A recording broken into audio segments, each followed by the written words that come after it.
भाग्य और लाभ बढ़ेगा। भाग्य और लाभ बढ़ेगा, लेकिन कर्म कम रहेगा।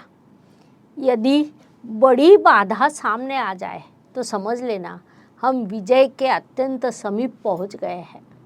कुंभ राशि के जातक लगातार बाधाएं, संघर्ष का सामना कर रहे हैं। गत कुछ महीनों में उसकी तीव्रता अधिक बढ़ी थी, इसीलिए अभी आप विजय के अत्यंत समीप पहुंच गए हैं। नमस्कार, मैं एस्ट्रो गुरुमा डॉक्टर ज्योति जोशी आप सभी ज्योतिष प्रेमी एवं अध्ययनकर्ताओं का हार्दिक स्वागत करती हूँ। हम नवंबर 2022 महीने के राशिफल को समझ रहे हैं। उसमें आज हम कुंभ राशि के जातकों के लिए यह महीना कैसा रहेगा, इस पर विस्तार से वार्तालाप करेंगे। विभिन्न दृष्टिकोण से इस महीने के ग्रह स्थिति का शास्त्रोक्त विश्लेषण करेंगे।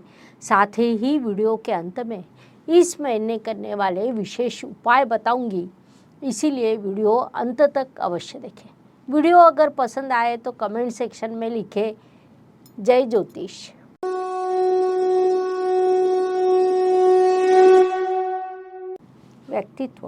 व्यक्तित्व की दृष्टि से विचार करें तो राशि स्वामी की स्थिति अत्यंत महत्वपूर्ण होती है। कुंभ राशि के स्वामी शनि महाराज स्वराशि में, लेकिन कुंभ राशि के व्यय स्थान में विराजमान है। ऐसी स्थिति में क्या होता है कि अपने जन्म स्थान से कहीं दूर आप रहते हो, अर्थात लगभग 400 किलोमीटर की दूरी पर हो, आपका वास्तव्य हो, तो व्यक्तित्व की दृष्टि से यह समय काल अत्यंत शुभदायी एवं उन्नति कारक रहता है। लेकिन आप जन्म स्थल के समीप रहते हो तो संघर्ष या बाधाएं बढ़ जाती है। इस सभी का परिणाम स्वाभाविक रूप से आपके व्यक्तित्व पर होता है। धन, परिवार, वाणी की दृष्टि से विचार करें तो कुंभ राशि के लिए धनेश गुरु महाराज होते हैं। वे आपके लाभेश भी हैं, अर्थात कुंभ राशि के लिए धन और लाभ, इन दोनों चीज़ों देने का कार्य ब्रह्मा जी ने गुरु महाराज को सौंपा है। अर्थात कुंभ राशि को जीवन में जो पैसा चाहिए वह उन्हें गुरु महाराज से प्राप्त होता है। ऐसे गुरु महाराज आपके धन स्थान में ही विराजमान हैं। उसमें भी विशेष बात है कि 24 नवंबर को वे मार्गी होंगे। परिणाम स्वरूप धन प्राप्ति के अवसर बढ़ना, पारिवारिक एकता निर्माण होना, परिवार में वृद्धि होना, परिवार में नए सदस्य का आगमन होना, वाणी अधिक प्रगल्भ होना, ज्ञान का तेज बढ़ना, ऐसे कई शुभ परिणाम आपको प्राप्त होंगे। पूरा उपयोग कीजिए। पराक्रम, परिश्रम की दृष्टि से विचार करें तो कुंभ राशि के लिए परिश्रम स्थान में राहु और हर्षल जैसे दो पाप ग्रह विराजमान है। तृतीय स्थान उपचय स्थान होने के कारण वह पाप ग्रह को अच्छा लगता है, इसीलिए तृतीय स्थान का राहु अत्यंत शुभ फल प्रदान करता है। वह सभी शुभ फल कुंभ जातकों को प्राप्त होंगे, उनका पूरा लाभ उठाइए। वास्तु, वाहन, भूमि, सुख शांति की दृष्टि से विचार करें तो कुंभ राशि के लिए शुक्र देव की स्थिति अत्यंत महत्वपूर्ण होती है। कुंभ राशि के लिए शुक्र देव राजयोग कारक है, क्योंकि वे चतुर्थ इस केंद्र स्थान के और भाग्य इस त्रिकोण स्थान के अधिपति है। इसीलिए शुक्र देव का महत्व कुंभ राशि के लिए सदैव रहता है। अब जब हम गोचर का विचार कर रहे हैं तो शुक्र देव आपके भाग्य स्थान में विराजमान है, लेकिन वे 17 नवंबर तक अस्त है, जिस कारण वे आपको अधिक शुभ फल प्रदान नहीं कर सकेंगे। 11 नवंबर को वे आपके कर्म स्थान में अर्थात वृश्चिक राशि में प्रवेश करेंगे। उसके बाद आपके लिए वास्तु, वाहन के शुभ योग निर्माण होंगे, उनका सदुपयोग कीजिए। शिक्षा एवं इष्ट देव के सहयोग की दृष्टि से विचार करें तो कुंभ जातकों के लिए यह महीना लाभकारी कहा जा सकता है। Technical, mechanical, media, pharmacy, management, कला जैसे किसी भी क्षेत्र में हो तो यह महीना आपके लिए बड़ी सफलता का कहा जा सकता है। इष्ट देव के आशीर्वाद आपको प्राप्त होंगे, उनका सदुपयोग कीजिए। शिक्षा या अध्ययन में होने वाली उन्नति दीर्घकालीन लाभ प्रदान करती है, इस बात को मुख्य रूप से ध्यान में लीजिए। साथ ही जो युवक युवती प्रेम विवाह करने की इच्छा रखते हैं, उनके लिए वैसे योग निर्माण होंगे। संतान प्राप्ति के योग भी है, अर्थात जिन्हें संतान प्राप्ति की इच्छा है उनके लिए यह इच्छा पूर्ति का समय काल है। Please like, share and subscribe the channel. और हाँ, बेल आइकॉन दबाना ना भूलें। धन्यवाद। स्वास्थ्य, कर्ज, प्रतिस्पर्धी शत्रुओं की दृष्टि से विचार करें तो कुंभ जातकों के लिए गत कुछ दिनों से स्वास्थ्य संबंधित छोटी बड़ी समस्या शुरू थी।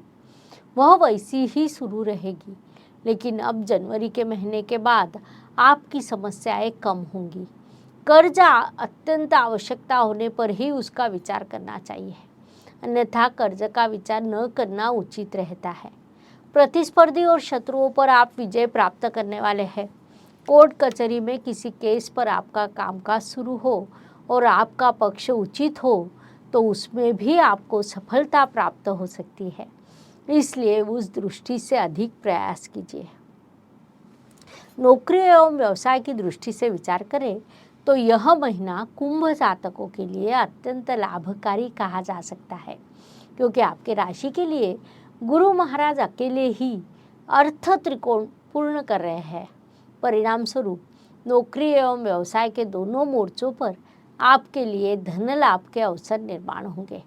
धन लाभ, आर्थिक लाभ, उन्नति के अवसर, व्यवसाय में नई संकल्पना, योजना बनाना, नए प्रोजेक्ट मिलना या नौकरी में विशेष कार्य करने का अवसर मिलना जैसे कई लाभ आपको प्राप्त होंगे, उनका पूरा उपयोग कीजिए। भाग्य एवं शुभ संकेत की दृष्टि से विचार करें तो कुंभ राशि के लिए राजयोग कारक शुक्रदेव भाग्य स्थान में विराजमान है। यह अत्यंत बड़ा शुभ संकेत है। साथ ही पंचमेश और भाग्येश अर्थात दोनों त्रिकोण के स्वामियों का त्रिकोण स्थान में गठबंधन हुआ है। यह दोनों ग्रह अस्त होने के कारण वे भले ही अधिक बलवान न हो, फिर भी भाग्य स्थान में निर्माण हुआ लक्ष्मी नारायण योग आपको धन लाभ अवश्य देगा। साथ ही धनेश एवं लाभेश गुरु महाराज अर्थ त्रिकोण की पूर्तता कर रहे हैं। इसे भी हम अत्यंत बड़ा शुभ संकेत कह सकते हैं। विशेष बात है कि गुरु महाराज अपनी मीन राशि से यह अर्थ त्रिकोण पूर्ण कर रहे हैं। इसे हम एक विशेष बात कह सकते हैं। संक्षेप में यह महीना कुंभ जातकों के लिए कई शुभ संकेतों से भरा है, उनका सदुपयोग कीजिए। कर्म की दृष्टि से विचार करें तो कर्मेश स्वस्थान से अष्टम स्थान में, वह भी शत्रु राशि में विराजमान है, अर्थात कई ग्रहों का सहयोग है। कई शुभ संकेत निर्माण हो रहे हैं, भाग्य वृद्धि के अवसर है, लेकिन कर्मेश आपको सहयोग नहीं करेंगे, क्योंकि कर्मेश स्वराशि के अष्टम स्थान में होने के कारण बाधाएं, संघर्ष देने वाला शत्रु राशि में विराजमान है। आपका कर्मेश मंगल ग्रह 13 नवंबर को वक्री अवस्था में वृषभ राशि में प्रवेश करेगा। वहाँ भी उसके शत्रु ग्रह की राशि आती है, जिस कारण कुंभ जातक इस महीने कर्म में कहीं न कहीं कम पड़ेंगे, परिश्रम की दृष्टि से कम पड़ेंगे। इस बात को ध्यान में लेते हुए स्मार्ट वर्क करना आपके लिए आवश्यक रहेगा, ताकि यह महीना लाभकारी हो। ज्योतिष का अध्ययन तथा शास्त्र की शास्त्रीय तरीके से पढ़ाई करने के लिए मेरी 2 किताबें प्रकाशित हो चुकी है, उनका अवश्य लाभ लीजिए। लाभ की दृष्टि से विचार करें तो कुंभ राशि के लाभेश गुरु महाराज धन स्थान में विराजमान है। महत्वपूर्ण बात है कि वे अकेले ही कुंडली में अर्थ त्रिकोण पूर्ण कर रहे हैं। स्वाभाविक रूप से आपके लिए लाभ के कई अवसर निर्माण होंगे। आपके लाभ स्थान पर मंगल ग्रह की दृष्टि है, वहाँ से भी आपके लिए लाभ के अवसर निर्माण होंगे। संक्षेप में यह महीना आपको बड़ा लाभकारी रहेगा। आप केवल अपने कर्मों पर ध्यान दें ताकि अधिक से अधिक लाभ प्राप्त हो सके।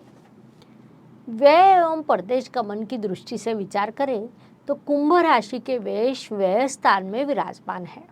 राशि स्वामी शनि महाराज ही आपके व्ययश है। वे वहाँ अपनी दूसरी राशि में विराजमान है, जिस कारण खर्च अवश्य होंगे, लेकिन उचित कारणों से उचित स्थान पर होंगे। अब किया हुआ खर्च आपके लिए भविष्य में लाभकारी रहेगा। अर्थात अभी आप जो खर्च करेंगे वह पढ़ाई के लिए हो या पारिवारिक जिम्मेदारियां पूर्ण करने के लिए हो, वह खर्च कभी भी उचित होता है।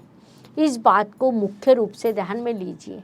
जो कुंभ जातक विदेश में है उनके लिए अवधि शुभ कहा जा सकता है। इस अवधि में आपका स्थान बदल हो सकता है, अर्थात विदेश में होने के बाद भी एक देश से दूसरे देश जाने का योग निर्माण होना या वहीं पर स्थान बदल होने जैसे योग उनके लिए निर्माण हुए हैं, उनका लाभ उठाइए। हर सुबह नया दिन प्रकट होता है, उसके बाद रात होती है, अर्थात दिन के बाद रात और रात के बाद दिन। यह प्रकृति का चक्र है जो मनुष्य जीवन पर लागू है। फलस्वरूप हर दिन किसी के लिए एक जैसा या समान नहीं होता। कुछ दिन शुभ, कुछ अशुभ या तनावपूर्ण होते हैं। इस दृष्टि से 4, 12 और 23 नवंबर यह दिन शुभ रहेंगे, तो 1, 10 और 21 यह दिन अशुभ, तनाव और संघर्ष से भरे रहेंगे। इसी को ध्यान में रखते हुए इस महीने कार्यों की योजना बनाइए। उपायों की दृष्टि से विचार करें तो ज्योतिष में अत्यंत छोटे छोटे और बड़ा परिणाम करने वाले उपायों को बताया गया है। अशुभ चीज़ों की अशुभता कम करने का, शुभ चीज़ों की शुभता बढ़ाने का उनमें सामर्थ्य होता है। उस अनुसार इस महीने के उपायों का विचार करें तो नवंबर महीने की ग्रह स्थिति को देखते हुए थोड़े अलग उपाय मैं बताने वाली हूँ। रामचरितमानस में कुछ दोहे हैं जो हमारे जीवन के लिए, जीवन के प्रश्नों के लिए, इच्छा पूर्ति के लिए, भय नष्ट करने के लिए, बीमारी दूर करने के लिए, अर्थ प्राप्ति के लिए, शिक्षा के लिए उपयुक्त माने जाते हैं। यदि सब दोहे मैं आपको दूँ तो कठिन लगने की संभावना है, इसीलिए राशि के अनुसार एक एक दोहा देती हूँ। लेकिन यदि आप अन्य राशियों के भी दोहे पठन करते हैं तो भी लाभकारी रहेगा। इस दोहे का पठन पहले दिन 108 बार करना है, उसके बाद प्रतिदिन 11 बार आपको पठन करना है, क्योंकि नवंबर महीनों में कई ग्रहों का गोचर बदलने वाला है। इसीलिए ग्रहों की तुलना में प्रभु श्री राम जी के दोहों का जब हम पठन करते हैं तो उसके शुभ परिणाम प्राप्त होते हैं। प्रभु श्री राम जी के आशीर्वाद से आपके संकट कम होंगे। उस अनुसार कुंभ जातकों के लिए रामाय रामभद्राय रामचंद्राय वेधसे, रामाय रामभद्राय रामचंद्राय वेधसे, रघुनाथाय नाथाय सीताया पतये नमः। रघुनाथाय नाथाय सीताया पतये नमः। यह दोहा सूचित किया जाता है। जैसा मैंने पहले कहा उस पद्धति के अनुसार इसका पठन करना है, जिसके अत्यंत शुभ परिणाम आपको प्राप्त होंगे। इस प्रकार मेष से लेकर मीन तक हर राशि के लिए अक्टूबर महीना कैसा रहेगा यह समझाने के लिए हमने 12 वीडियो आपके इस चैनल पर अपलोड किए हैं। लाइक, शेयर एंड सब्सक्राइब जरूर करें। धन्यवाद। शुभम भवतु। जय ज्योतिष। Please like, share and subscribe the channel, और हाँ, बेल आइकॉन दबाना ना भूलें। धन्यवाद।